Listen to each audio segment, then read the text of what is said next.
Então a sexta dica é falando exatamente sobre piquete. Então talvez eu gaste um pouquinho de tempo maior aqui em relação ao piquete. O piquete precisa ter o horário, né? Como eu falei em relação às portas.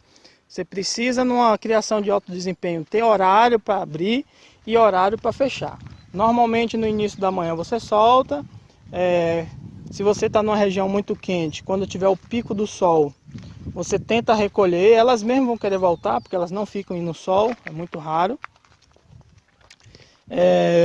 E depois no final da tarde você solta de novo antes de colocar a ração.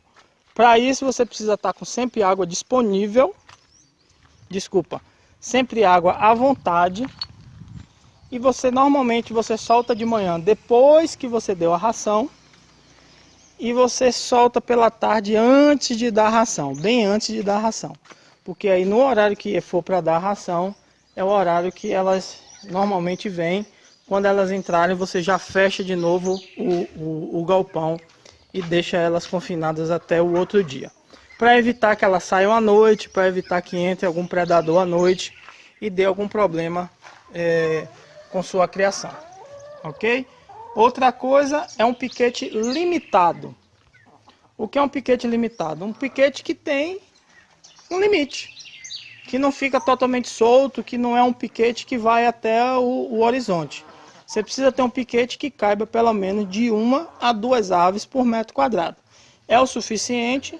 Então, tendo isso, você cerca a tela e não deixa a galinha ir até o horizonte, porque lá no horizonte você sabe que você tem problema com predador, você sabe que você tem problema com chuva, que pode dar enquanto ela estiver lá longe, algum problema com aqueles predadores de 5 dedos também, que pode vir acontecer e aparecer aí e lhe dar algum tipo de prejuízo.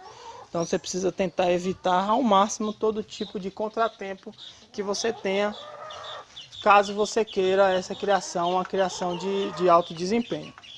E a terceira dica sobre essa dica, que é a sexta, né, de piquete, é você tentar manter um piquete rotativo.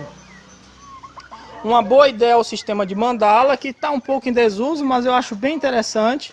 Mas você pode também, ao invés de fazer um sistema de mandala, você fazer um galpão, cada um com o galpão com 2 piquetes, a saída para um lado e a saída para o outro, aonde você faz a saída para um lado e você do outro lado pode plantar uma horta com coentro ou com alface, mesmo o alface não sendo tão ideal para a galinha, mas com hortelã ou com outro tipo de folhas que você pode criar numa horta. Comercializa no momento certo, e nesse momento que você arrancou, que fez tirou, né, o que você precisou para vender da horta, você vai e solta as galinhas, porque aquele período ali, aquilo que sobrou, aquela sobra, aquelas coisas que não daria para comercializar, as galinhas tomam conta, e aí você muda a sua horta para o outro lado, que era onde a galinha estava. Já vai ser um lugar que vai estar arado, né, porque as galinhas vão estar lá sempre ciscando. Vai ser um lugar que vai estar adubado, porque elas produziram fezes ali naquele local. E pode produzir bem a leguminosa, ou a folha, ou qualquer outra coisa que você plante ali naquele local. Ok? Então aí você faz a mesma coisa. Deu o momento de colheita, você vai e tira novamente, troca ela de piquete, e aí você faz essa rotação. Normalmente essas folhas dão em 45 dias. Você passa 45 dias no piquete, depois 45 dias no outro. Se você tiver uma criação principalmente de poedeira, fica bem legal aí você fazer essa rotatividade. Claro, você precisa ter espaço e um controle bem legal e um projeto legal para fazer antes de começar a construir sem pensar nisso.